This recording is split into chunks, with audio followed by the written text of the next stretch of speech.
Imigrasi tahan WNA Suriah palsukan dokumen untuk pembuatan KTP.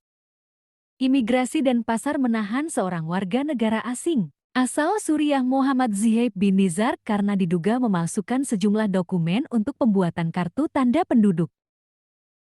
Baron Ihsan, Kepala Divisi Imigrasi Kantor Wilayah Kementerian Hukum dan HAM Bali, hari Rabu malam mengatakan bahwa tim gabungan telah menangkap seorang pria warga negara asing asal Suriah berinisial AMZ saat bersama pacarnya seorang perempuan WNA asal Filipina di sebuah rumah kos di daerah Denpasar Selatan. Menurut keterangan Baron, WNA tersebut ditahan dikarenakan dia memiliki kartu tanda penduduk Indonesia dengan nama dirinya, dan hal itu merupakan bentuk tindakan pemalsuan identitas. Baron mengatakan penindakan tersebut berdasarkan hasil sidak Timpora, pengawasan orang asing yang merupakan gabungan dari imigrasi, Badan Intelijen Strategis, Badan Intelijen Negara Daerah Kejaksaan dan Kepolisian Daerah Bali. Di daerah Denpasar ditemukan WNA memiliki KTP, kartu keluarga, ATM.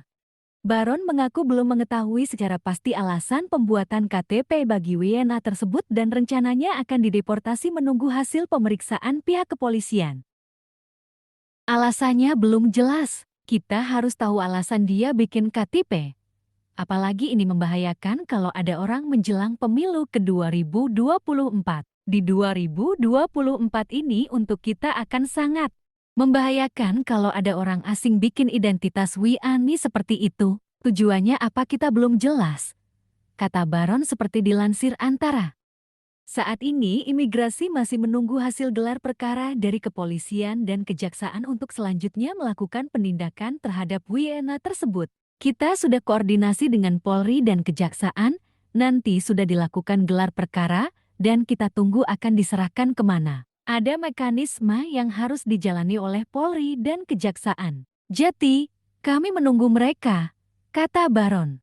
Sementara itu, Iwayan Darmanagara, kuasa hukum Muhammad Zihaib bin Nizar, meminta pihak imigrasi kelas ITP Denpasar, Bali memperjelas status hukum terhadap kliennya tersebut. Wayan mengatakan sejak penangkapan 15 Februari tahun 2023 oleh petugas imigrasi kelas ITP Denpasar sampai kini status hukum kliennya belum mendapatkan kejelasan. Wayan Dharma mengatakan pada 1 Maret tahun 2023 dirinya telah melayangkan surat kepada Menteri Hukum dan HAM RI, Imigrasi kelas 1 TP Denpasar, Kepala Kantor Wilayah Kemenkumham Bali, Ombudsman dan pihak terkait lainnya, namun belum mendapatkan respon balik. Pertama sekali saya butuh respon terhadap surat kami. Selain itu, kepastian hukum. Kalau memang tidak ada pasal yang didakwakan ataupun bagaimana ya secepatnya diinformasikan karena ini klien saya korban dari ketidaktahuan sistem, kata dia.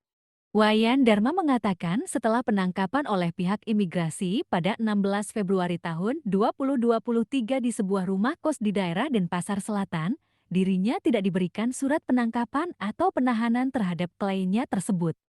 Dia juga meminta atensi dari pihak Kemenkumham Bali, Imigrasi Denpasar, serta pihak-pihak yang terkait untuk mengungkap proses perizinan KTP hingga pihak-pihak yang telah menyediakan layanan kepada Muhammad Zihaib bin Nizar untuk mengurus dokumen selama di Bali.